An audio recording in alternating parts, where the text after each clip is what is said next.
How's it going, everybody? Thank you for tuning in again to the podcast. This is our second episode and a very special one because this is our first episode with every member of the band here, which means that Kevin's here. So we're going to be giving you his introduction. We're going to be talking about everybody's hobbies outside of the band. You know, some of the more intimate details that go into writing and finishing some of the tracks that you see on iTunes and Spotify and things like that. We're going to be dropping some Easter eggs, and then we're going to be giving some shout-outs at the end of the episode. So definitely stay in tune for that.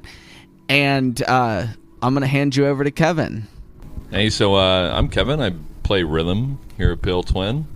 I play some instruments with 6 and 7 strings of the guitar variety, usually. And I riff. That's my thing. I just write the riffs, and we lay down the rest of the tracks on top of that. What got me into music, typically, and particularly joining a heavier band like these guys, it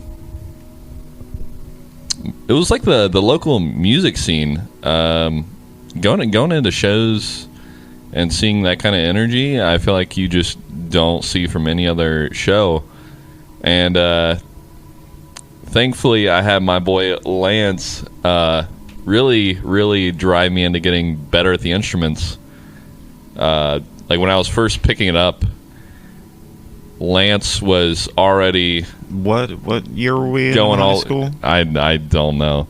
It was like my sophomore year in high school. Somewhere around then, yeah. Yeah, I brought in an acoustic to our guitar class in high school, and then I see Lance across the room, and we have no prior knowledge of each other, and I just watch him just shred it. And then we locked eyes, and it was love at first sight.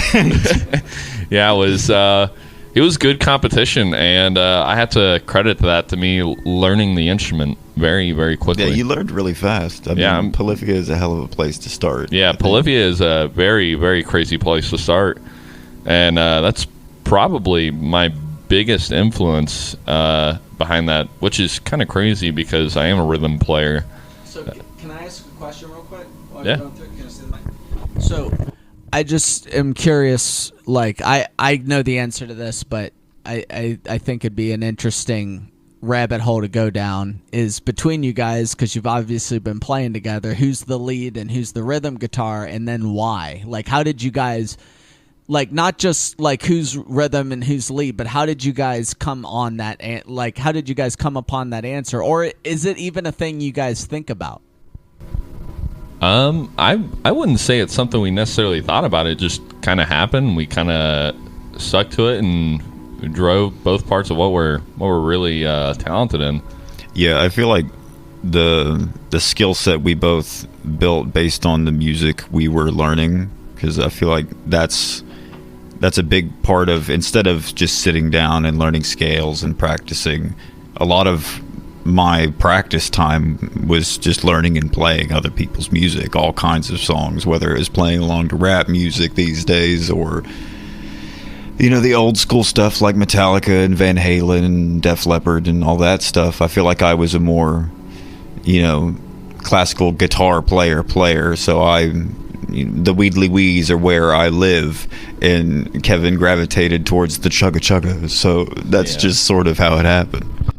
So does that make you the lead and him the rhythm, or do you legitimately not view it like that way at all? Because I would think, like I mean, we work, obviously, like, we're working on songs together, and I feel like when we structure a track, we think about what the rhythm is and what the lead is and stuff like that, but between you two and Chris, you guys have the strings all wrapped up. So I'm curious, like, do you even think about it in the sense of rhythm, lead, bass, or are you just, like, leaning into whatever feels good at that moment, or you know, like, do you guys have positions in that sense, or no?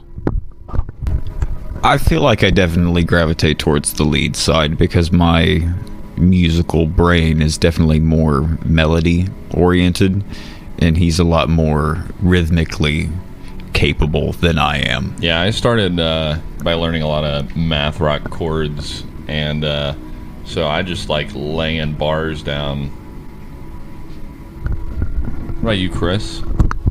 I mean, for me, I think that, while you two might not be as oriented on who is who, I'm pretty sure that it's kind of set in stone that I'm bass. That's true. That's very true. Unless we trade. But nah, That I can't count. I can't count past 5, dude. Yeah, that wouldn't work out. I can't do bass. Yeah. See, I can't count past 5, and you can't do bass, so it works out. Yeah, that works out fine. It's yeah. So, like Kevin, some of the stuff we were talking about the last time we did the podcast was like some of the video games or like movie soundtracks that got us into like, oh, music is what I want to do. And then also, like, you know, if you had a relative that was playing music or if it was just like a certain experience and stuff like that. So, like, if you had to say, like, oh, like, this was the thing that put me on the path to playing guitar, what would it be? I didn't have any relatives that did music, but I would definitely say that Linkin Park song that was at the end of Transformers. That Holy was fucking badass. Shit. That was Stop like, it, dude. Yes. That moment is what I think of every time I write a riff. To be fair, that ending section did hit pretty hard. Yeah, it hit. It felt like it just wrapped it up so well. I was laughing about it today when I was thinking about what you said last practice, how the new song sounds like the end of a horror movie when they like come out victorious and stuff. Yeah, when they make it out alive. Like Yeah. that was my biggest influence making that riff. I want to replicate that feeling. I'm like, there's no song to put at the end of the movie that will replicate that exact feeling that I got as a kid. Dude, it really does. It really does. It's an excellent way to write, is to just remember that feeling and then call back on that whenever you have your fingers all over the fretboard. I don't know, Lance, do you do the same or no? What was the question? Sorry. What's your like go-to way of like writing a lead? Like, is there like a feeling you think of, or are you more like theoretical? I'm definitely a vibe-oriented person. Once I get locked into a scale mode or a particular feeling that I've got with a set of notes I'm playing with, it's definitely the feeling of that carries it. But a lot of it, I don't know, I feel like it just sort of happens. Just close your eyes and listen, and that's what I try and play. Yeah, I haven't made it to that level. Where When the little monkey in my brain tells me to play a note, that's what I play. I feel that because, like, in our last episode, we were talking a lot about like studio versus live, and I was saying why I enjoyed the studio process so much. And like a big part of that is that, like, for me, when I'm writing a song, obviously the stuff that I can get done on paper and on the pad is that's like the gasoline in the engine. That's what gets it all going. But the stuff that gets me excited about the track is the stuff that is that unknown stuff that you get in the studio. Those extra sounds, those like concepts that you couldn't really do unless you were sitting in front of a full soundboard. Yeah. And like I just have so much fun with that. And like I think you and I could be similar on that because like vocals and lead guitar are both kind of like that, and that, like producers tend to like lean into those two places as where they're going to take the most liberty to change things up. For sure. I mean, what do you guys think? Yeah. Yeah, I'd say so. I'm sorry. You're gonna. What was the question? I was just saying that I feel like producers take the most liberty on like lead guitar and vocals, where like that's where they do the most of like the studio magic. I definitely would say that that's where songs are either made or broken. You know what I mean? Yeah. Like, that's what most people listen to is the leads and the vocals. So if you don't have a good lead and vocal, then most of the time you don't have a good song. Not always true, but true in our genre. I always correlated it to building a house. Like what we originally come up with is the foundation. And then when we go into the studio, it's more or less, hey, do you want a marble countertop, or do you not have a 401k? Like, you're going to be getting plastic countertops. 100%. So one thing I want to touch on before we go into, because we've talked about some of the details of recording, but I would like to talk about, we're going to get into some of the Easter eggs and stuff like that. So, like, before we dive into that stuff, I do want to talk about some of our hobbies outside of the band, like get everybody's top hobby and stuff like that. But before we do that, before we go into the hobby thing, I would like to, just because I feel like we all got our chance to say this, I would like for Kevin to have his, to give his experience of like coming into Pale Twin, and becoming a member and what that was like, because we all kind of talked about that on our end, and in terms of just the genres that got us into it, what the experience was like when we started, all of that stuff. So I'm gonna let him tell you his story coming in. I would say it was a very smooth process. I seen a post on Facebook that Luke had put out, and I reached out. I sent him a couple of the home recorded tracks that I had written out, and we scheduled a date. I asked if they wanted a lead guitarist as well, so I brought in Lance.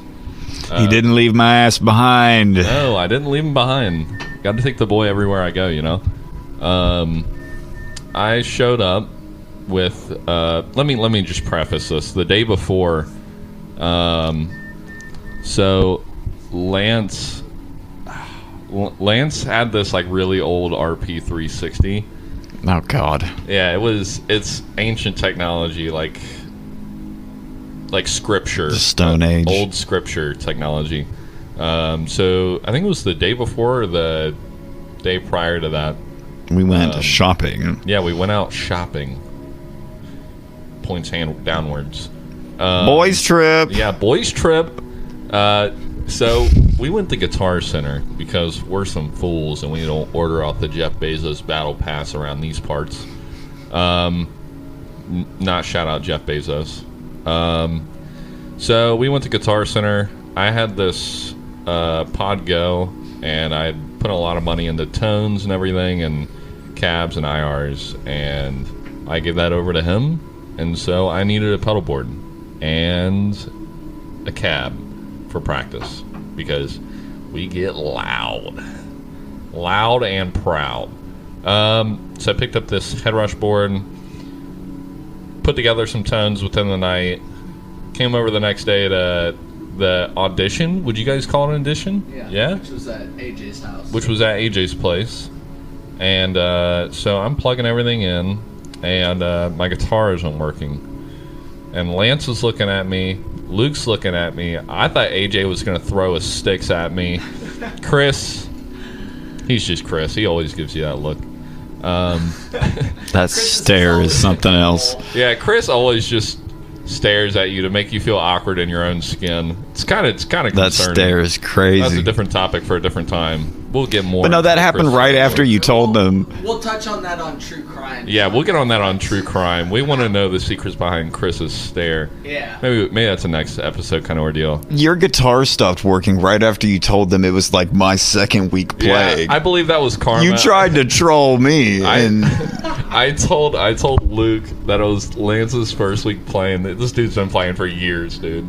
And I will never forget the look that Luke gave me. Luke kind of gave me like, oh no, like this, oh. It looked like the face of like, what have I done? Like, what have I made? No, but we got the jamming for, and it just rolled out really smooth. I was genuinely worried the entire time. I'm like, because I'm always under that impression, like, wow, I am terrible at my instrument.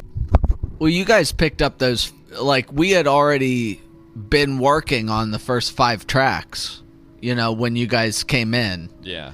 And, like, you guys covered that without any issues whatsoever. And that's part of what made me so confident in you guys, is like like we knew, like we feel good about those first 5 tracks, and they're not easy tracks to play, and you guys came right in and drilled them. Yeah, So shout out- like shout that. out Marty Schwartz. So that was a huge part of, you know, our view on when you guys came in. But like Lance had said in the last podcast that you guys are starting to get to add more of your flavor to these like last 3 and these new 2, you know, so the last 5 of this album. And I'm like, personally, I'm excited on my own to hear it, like them all finalized, and I'm excited for the fans and listeners to hear it, because it's still Pale Twin, but it's becoming more Pale Twin every day. Is kind of like my viewpoint on it. Like we become a little more Pale Twin every day. No, I definitely like the way you phrase that. It's a change. It's a change in sound, but it still keeps that roots that had our listeners drawn in the first place, and I think that's really important. Yeah, I don't feel like we strayed very far away from the core of the sound. We just changed the context around it. Yeah, and bringing riffs in on that first practice, I had no plan, because you know, having a plan for what you're going to play on an audition, just it doesn't feel right. I want things to feel as natural as possible, because I knew coming up in future practices I wasn't going to have everything pre-written. So I like to keep myself on my toes, if you will, my dogs, shall I say. Yeah, that first practice went great, and I was like, so you think we made the cut, G? And they were like, no, pack your bags. We'll never see your face again. And I just kept showing up at AJ's place, and then no, I'm kidding. They said we did fine. They said we did fine, and that was very relieving to hear. Yeah, definitely. So let's switch it up. Let's go to hobbies outside the band. So does one of you guys want to go first, or should I go first? I'll go first. Why not? Okay. Yeah. I do a lot of like show photography, like a lot of music photography, typically. Doing like DJs, hardcore shows. So I was down in Dallas, Texas, probably like a year ago for work, and I was missing out on all these shows that were happening in Cincinnati, and I was like, you know, I want to give something really special to the people in the music scene in Cincinnati. So I picked up a old 11-year-old DSLR camera, and the hour that I got back after being there for a month and a half, I went to my friend's show, and shot their set. The photos turned out like crap, but I thought they were like the greatest thing ever, and we've been improving ever since. And yeah, it gives me a chance to go out and do things, listen to more music, get more inspiration. Yeah, if somebody was to go to like a local Cincinnati show, there's a halfway decent chance they're gonna run into you taking pictures. Oh yeah, right? Yeah. There's gonna be a good chance that you'll see me there, especially if there's a chance that you're gonna get your brains spin kicked out of your ears. I'll probably be there, and I probably won't say hi. I'm a very shy fellow. I typically stay out of the way of those spin kicks and those tackles. But if you see somebody there taking pictures, there's a good chance it's Kevin. Yeah, and if it is me, come and say hi, and then I'll awkwardly say hi and then walk away, because I'm socially awkward like that. Tell him he's got a beautiful stink star. Yeah, tell me I have a beautiful stink star. I'll take that as a good compliment. The best way to open up to me is to be weird. Makes me feel comfortable. So we're doing hobbies, right? Yep. All right. So my biggest one would be I played sports. My dad played baseball at Michigan, like all the way through, just never made it higher than that. But he played 4 years at Michigan, and my uncle played college basketball. My dad played baseball at Michigan. My uncle played basketball at some school like North Carolina State or something that I can't remember exactly. So sports is like a big thing in my family, and I played sports until I was 20 years old, and my epilepsy forced me out of it. But I still love it, and I've got my teams that I follow, and I play the sports games, and I'll still go to the park and play basketball, and I'm trying to get myself to have the commitment to sign up for like a rec baseball league, because at this point I'm old enough to be in a dad's league, which is kind of depressing but also weirdly satisfying. But I think mine would be sports. Like I love as a Cincinnati man going down to the Cincinnati Reds games and Bengals games and going down doing that stuff. I mean, Cincinnati needs a basketball team, for God's sake. We used to have a basketball team and then we lost it. There's no reason for us to not have one now. But before I go into all of Cincinnati's woes, sports-wise, I'll just conclude and say that my biggest hobby outside of music would probably be sports.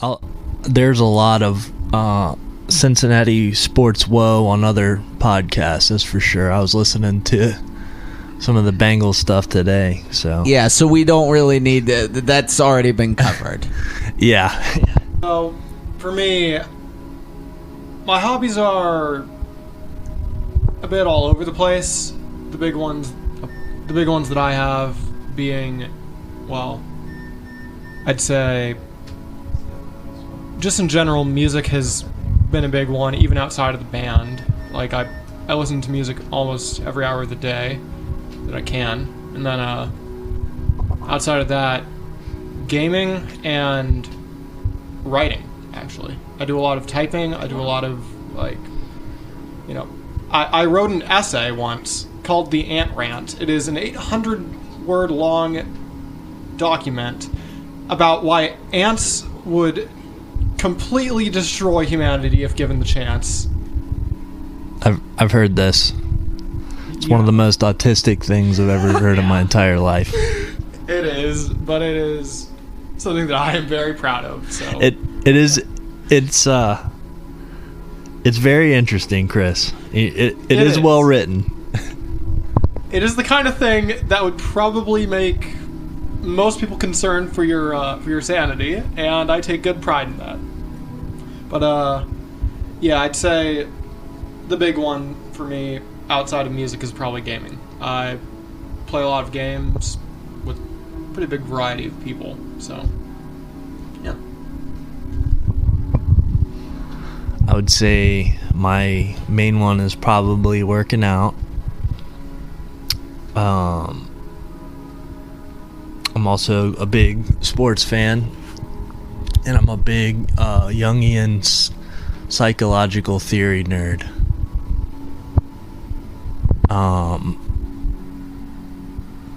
Yeah, that's pretty much, those are the three big ones.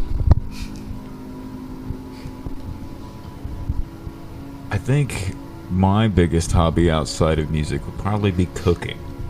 I cook my ass off. Tell them about the scallops. I once made scallops. There was a whole dinner spread. It wasn't just the scallops. I made steak, asparagus, mashed potatoes, some garlic bread, a few other things, and I had some pan-seared scallops. And I sat down on the couch, took a bite of those, and legitimately fucking cried.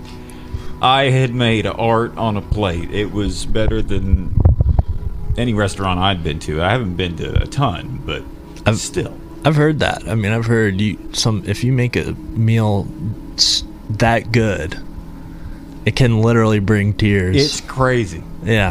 I was shocked that I had cooked something like that. But I make all kinds of stuff. I'm really into soups. I bought a big cast iron Dutch oven, and I made potato soup and chicken and dumplings. I made my own pasta sauce for spaghetti a few nights.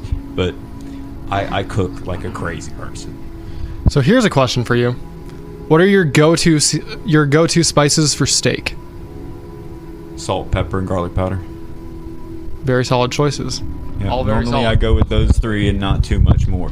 I've cooked that Japanese steak, the Wagyu steak, a couple times, and sometimes with that I'll go in just salt, nothing else, just to let the meat shine through.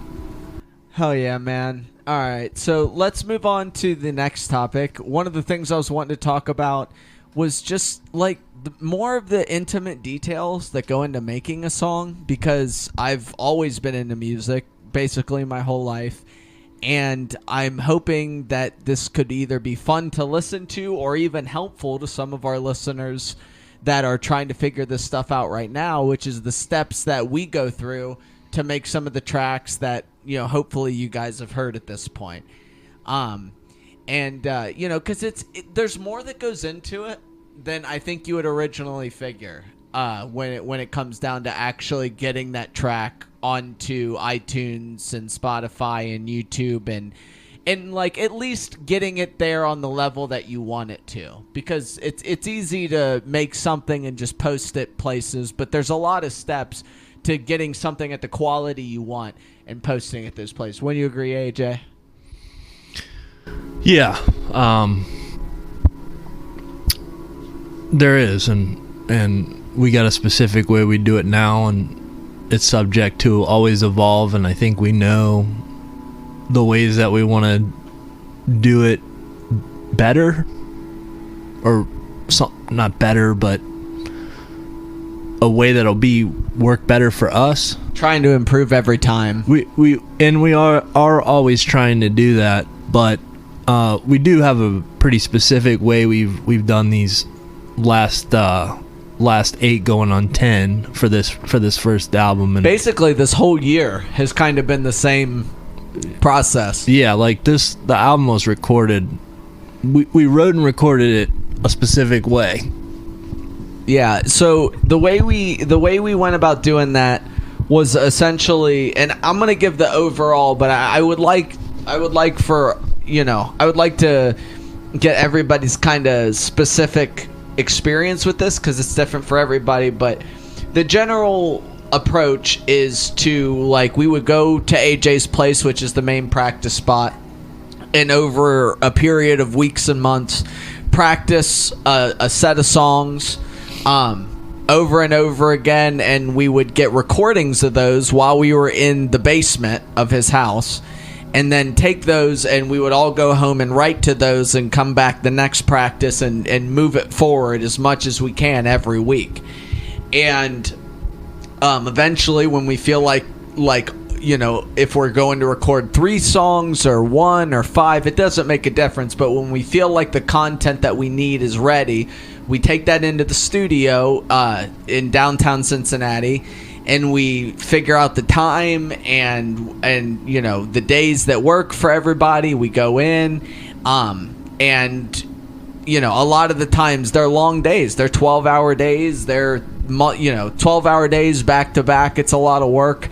And we're in there just doing, you know, and the studio itself is a whole nother rabbit hole, but just to give you the process, we make this stuff at home, record it, build it up over time, take it to the studio. Then we take another about a month to edit it cleanly and get it to where we know that it's completely finished. And during that month, we build up our art for the cover, you know, every video, music videos, whatever we're going to use with the promotion side. And at the end of that month, when it's all ready, we release it. And to me, that's pretty much our process. Yeah, and to get even a little more granular, there isn't like a primary songwriter per se. We all are kind of down there, down in the basement, working out the songs together, all 5 of us, which I'm sure if you've been in a band before, like there's challenges to that and there's advantages, but that's how we've done it. And we haven't really demoed on a DAW or anything yet. That's definitely something I think we're all trying to get to in the future. But I think for this first 10, we really wanted to keep kind of a consistency with like the approach. Can you explain, like, just for the listeners, can you like kind of elaborate on demoing on a DAW? Just because it's not like a given thing for people that aren't making music consistently. Yeah, so like it'd be recording into like an audio interface into like FL Studio or Reaper or Logic Pro. So, say somebody writes out a 4-minute song on guitar, and then they send it to everybody via email, and then everybody kind of puts their spin on it, and everybody would then send it around and stuff like that. We haven't really gone there yet, but that's something we are planning on doing next, I think on the next cycle. But for this one, these first 10, we kept it kind of old school, and we were just kind of jamming in the basement, working them all out together. And who knows, we might try it the other way and then come back to that. There was definitely some things I really loved about doing it that way, and there were definitely some challenges too. But that was how we did the first 10, for better or for worse. On a guitar standpoint, so we don't start necessarily from nothing. We usually have the rhythm guitar start off the riff, and then we kind of build around that, leave room for the other instruments, the vocals, what we think will be added in the studio, what we're looking forward to. But I necessarily don't start a riff idea from scratch. I always have the guys send reference tracks to what we're looking for, and specifically what kind of tonality are we looking for. Gives me a reference idea on tuning I should use, the mood of the track, what are certain things that we like about it, like say the drums do a certain thing or the bass does a certain thing. That's a big part of why I love this band. And I know this, I'm at the risk of sounding a little corny here, but it's part of why I love this band so much, is that, like, when you talk about the reference tracks, that's what makes me think about it, is because, like, you guys, and that you guys includes all of us, because we all send reference tracks, right? But, like, all 5 guys are able to hear, like, me, I'm sending rap tracks. Chris is sending, like, 90s punk tracks. It doesn't matter. Like, everybody's sending their stuff, and we're able to incorporate it into a sound, which it feels so simple, and I love that it feels so simple, because at the end of the day it should be, because that's the goal. But I feel like in so many projects that I've worked on, anything that new ideas can sometimes ruin new ideas are sometimes what kill a project if it's not the right one. Yeah, and I think those reference tracks are very important. So there's a reason why we like them as listeners, and we want to put our own spin on it and think of something that will really catch with our listeners. Yeah. Yeah. Just a little background too, on kind of how we did the first 5 up till now. I think the first one we ever worked on was Incandescent, right? And we wrote that as like 1A 1B, if I remember right. Like, didn't we? What do you mean 1A 1B? Like we had the first half kind of written, and then in that second half with like the blast beat, we considered that like 1B, and it get kind of refined when we went to the studio. Yeah. And then there was and then Mirror Mirror was based on a song from the old drummer's other project that he was in. Yeah. And we adapted that to become Mirror Mirror. And then Titan we wrote in-house. Intoxicated was taken from Titan Luke's. was probably the one that stayed the purest in house out of the first 5, in my opinion. For sure. Yeah, we were pretty insistent on that one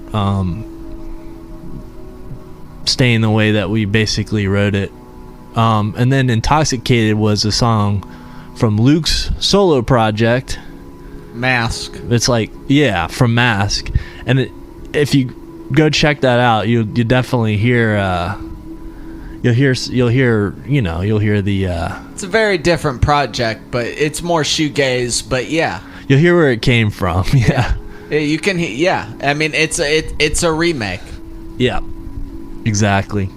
And then we wrote Pop Culture Crash Out 100% in the studio.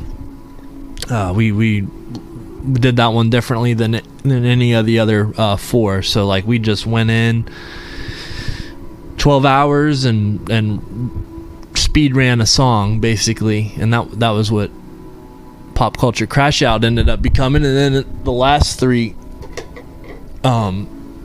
it was, I think Kevin was kind of alluding to this. You know, Kevin would come in with a riff a lot on the first 3, and then we would really try to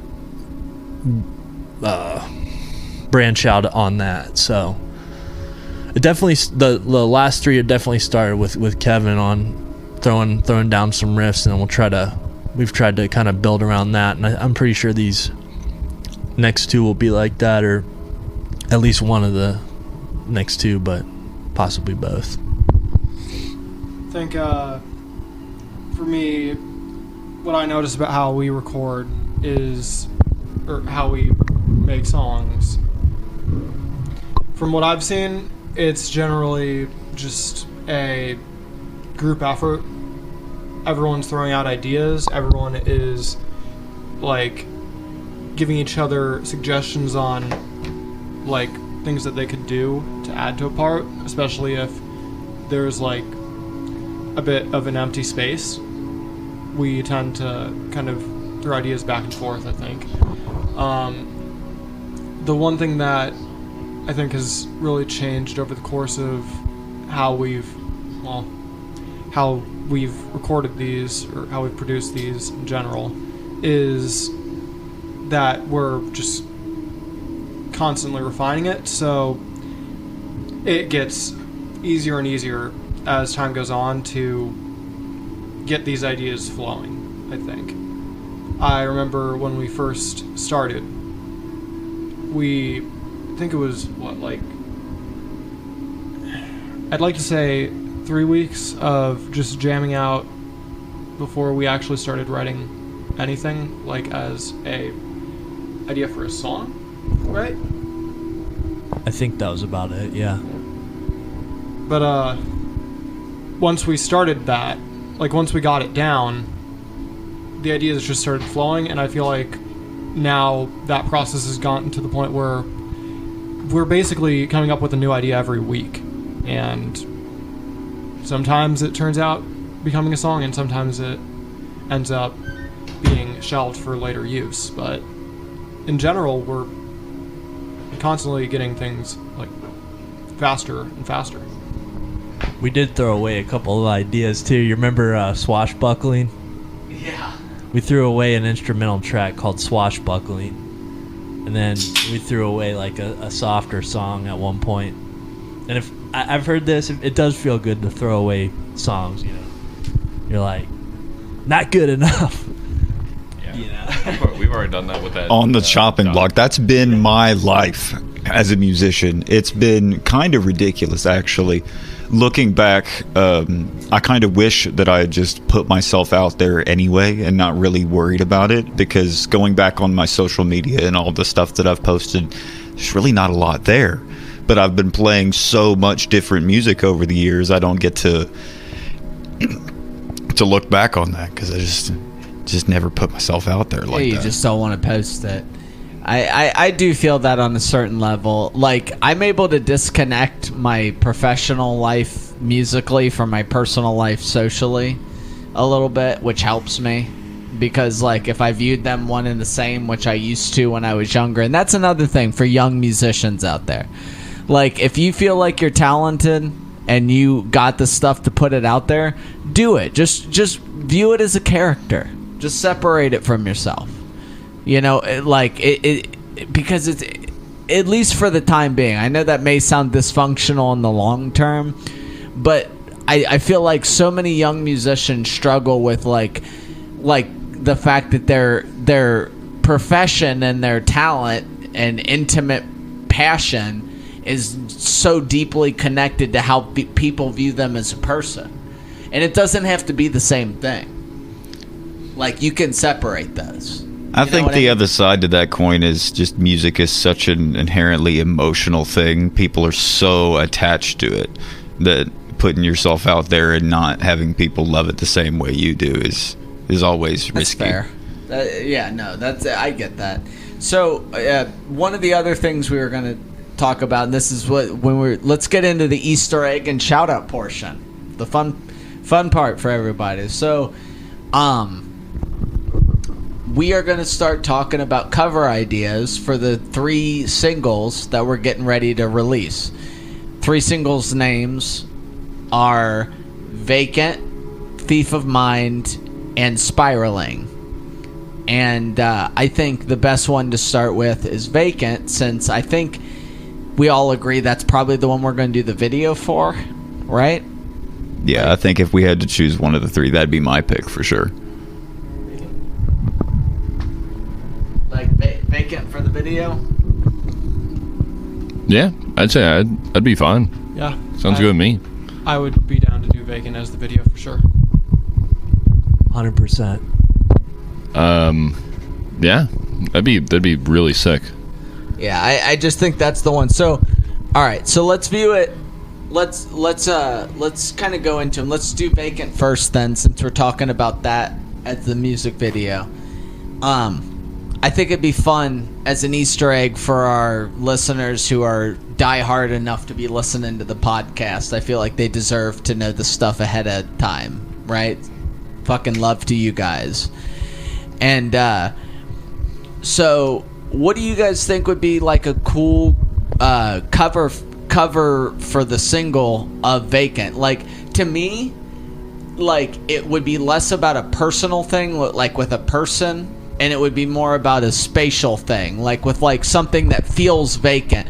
So like if you got like a vacant, I mean, you could go anywhere from like a vacant room sign to like an obviously like abandoned house to like a vacant field to like somebody's eyes where there's no pupils.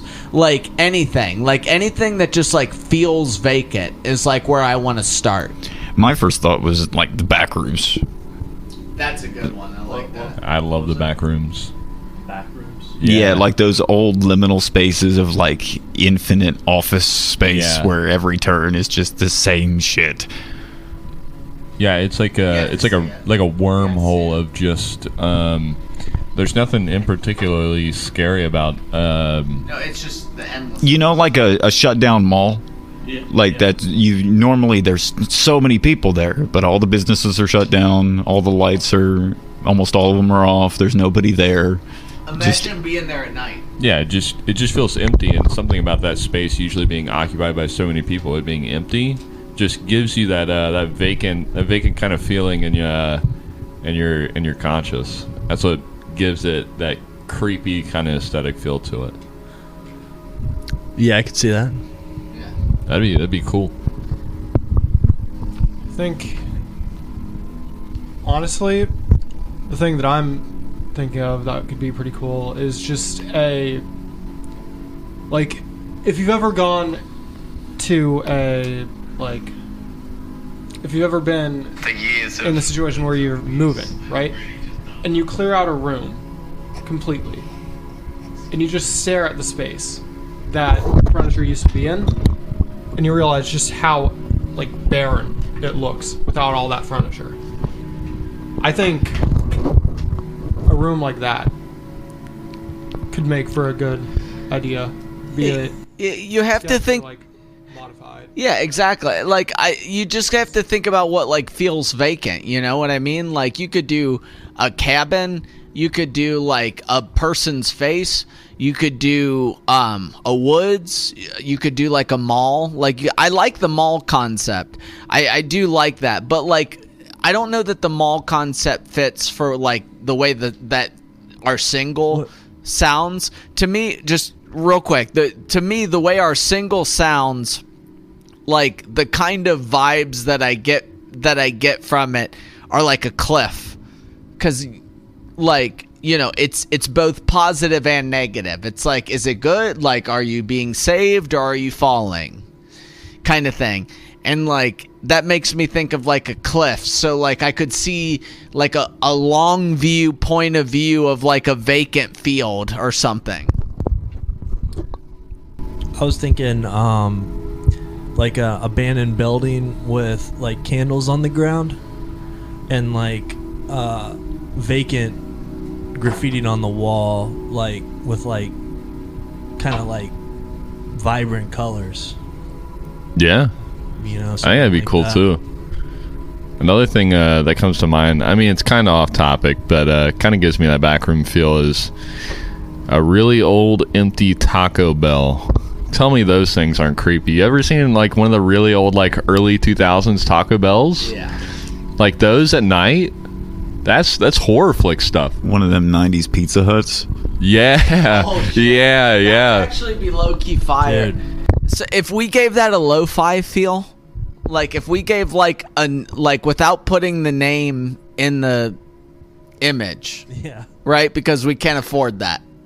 But without putting the name in the image, if we gave that like a lo-fi kind of feel, that would actually be kind of sick. I have no idea what you guys are talking about, but I'm just gonna take your word for it. Anybody listening to the podcast, comment the pictures of your creepy Pizza Huts, because there's plenty, I promise you. All right, so let's if you guys are cool with it, let's move on to the next one. Is that cool? Yeah. Because we got a lot of ideas to still bat around. So the second one, spiraling. That's one that I personally could see as an animated cover. I could see that as like a drawn cover, like from a good local artist. We've done that in the past. And for something like spiraling, I think it could fit, but I'm not saying that it's totally necessary. You know, what do you guys think? I did throw this idea out in the studio. I mean, if I wasn't afraid Nintendo would come and find my entire bloodline and hunt them down, I would say the Pokemon Spinda. If you don't know it, look it up. It's got spirals on its eyes. It's a silly idea, and it's just because I have lack thereof ideas. That's why I recommend it. But that's why I said in the studio when we were tracking it originally. Nothing's coming to mind like right off the get-go other than some really generic stuff. So I think for me, this one is one that we go more, I guess, how do I put this? I'd say almost artsy with how we approach the way that we do the cover, and instead of going with a direct approach of like, you know, something with a spiral on it, yeah. what I'm thinking is something that hints at a person in a spiral in their life. We could take a picture of my spiral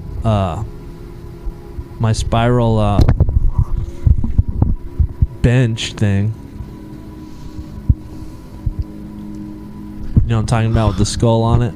Could rename one of our contacts. So like AJ, I could rename your contact in my phone and call you like 50 times. Yeah. Y- I see what you're saying. And like and then take a screenshot. I like that. like and like that's spiraling, right? Like Yeah. like that feels like that's what it's like. That feels like what spiraling is like to me. One of the ideas I was thinking could be, I guess, well,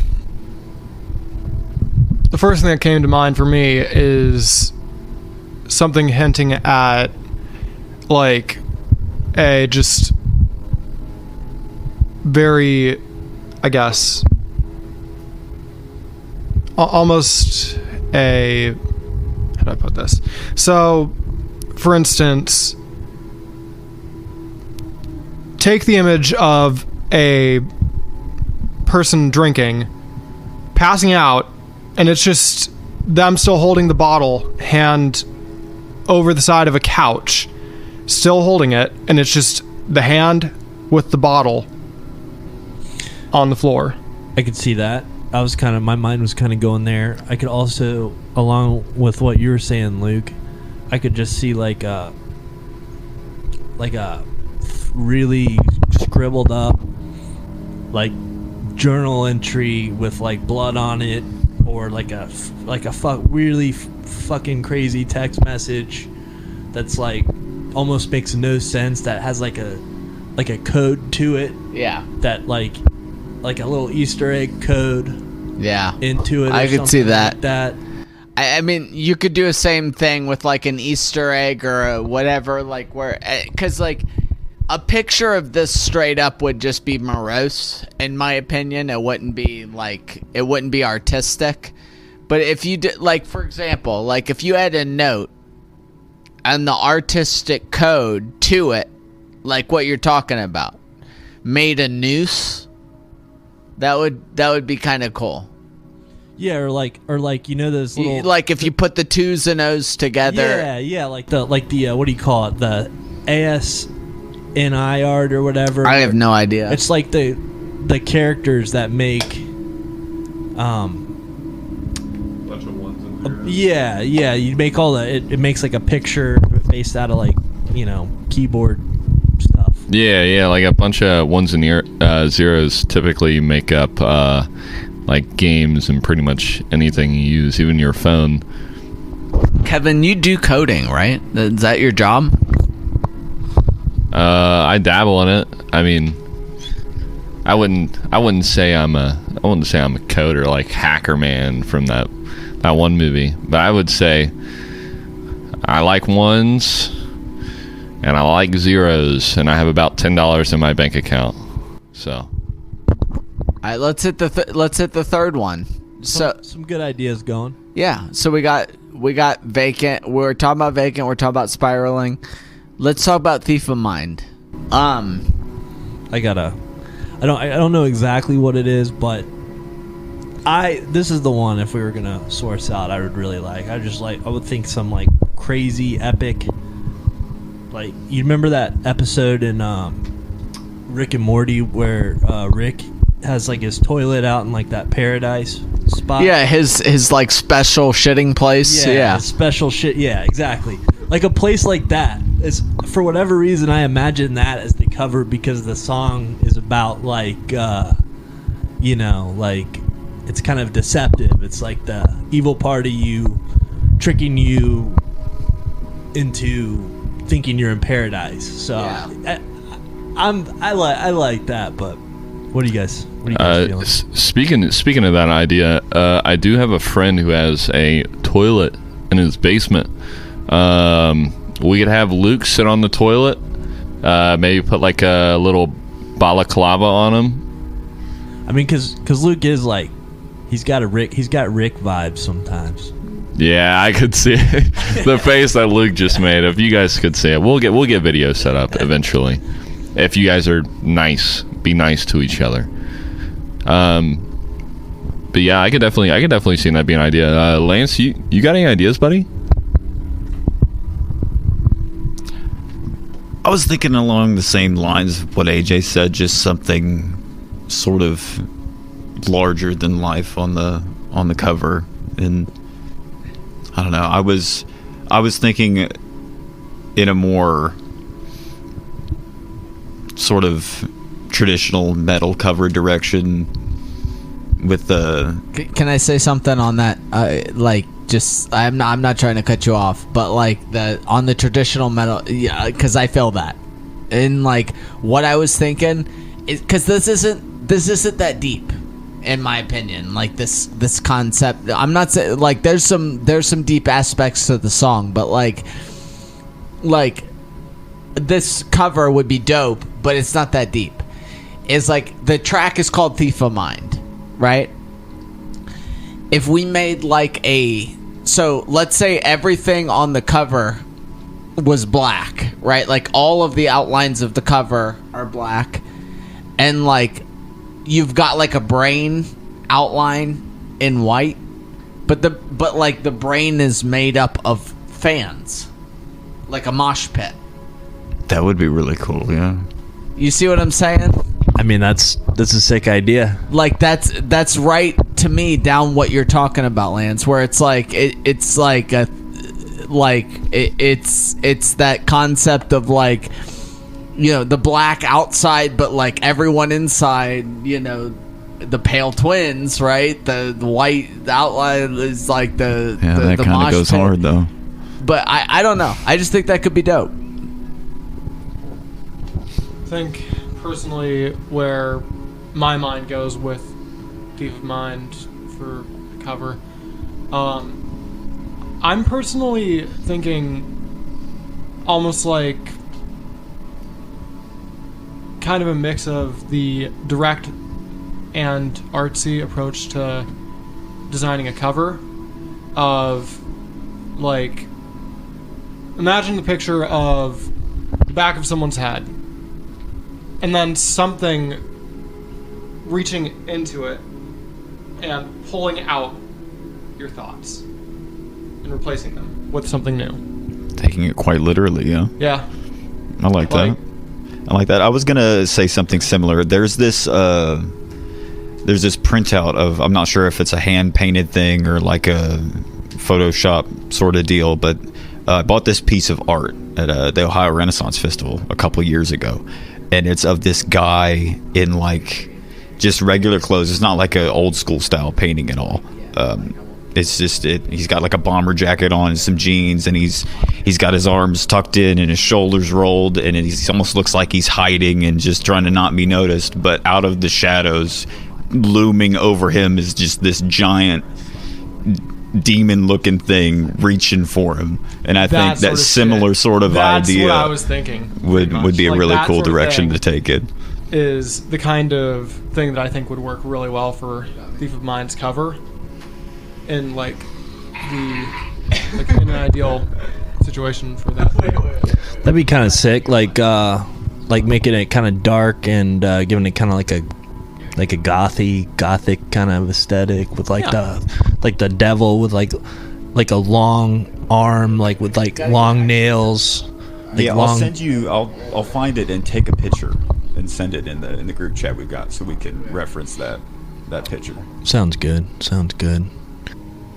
Well, hell yeah, guys. Thanks for tuning in again with us for podcast number 2, especially since this was a very special one, since Kevin was willing to grace us with his presence. I'm going to hand you over to him. Yeah, I apologize. I wasn't on the last one. You guys, I got to give a teaser, like a teaser episode before you guys get me. It's like the $5 fee you get before subscribing to your favorite Instagram model. No, but don't forget me, or I'll spin kick your eyeballs out of your fucking skull at the next hardcore show. What do you say, AJ? Oh, yeah, do it. Shout outs, yeah. I got a couple here, just a few bands I've been listening to I wanted to share with you guys. One of them being Kingdom of Giants. They just dropped a pretty good EP. Go check that out. Another one, my girlfriend actually showed me this band, Sweet Pill. They're like kind of they're like a post-hardcore emo band, kind of coming up. So go check them out as well. And then locally, the singer of my old band is in a band called Our Misery's End, and they are always playing shows around Cincinnati. If you get the chance, go check them out as well. And that is what I have. I have a few as well. So the first one that I'm going to go to in the first podcast for all of the diehards, I said that I was going to let you guys know who our sponsor was in the second podcast, so I am going to let you know who our sponsor is. Our sponsor is an LLC owned by a man named Clay Napier, CLAYNAPIER. For again, any of you local musicians trying to get merchandise made, cover art done, anything like that, I encourage you to go reach out to this guy. He's been consistent for me. He's helped us out. I'm also going to give a big shout out to Blacklight Productions. They've helped us out a lot along the way. And the last one that I'm going to do is a personal shout out that is not one that we've worked with, but one that I would love to work with in the future, is Astronoid and King Gizzard and the Lizard Wizard for just keeping music holy and really on that, for me, probably two of my favorite bands, if not my two favorite bands. Anybody else have anything to say before we wrap it up? I won't threaten violence again. I apologize. All right, guys. Well, thank you for tuning in again to Twin Tuitions. We appreciate your loyalty very much. We're going to be coming out with a lot of new music very soon, so keep an eye out for that on this same page, and we will catch you very soon. Peace out.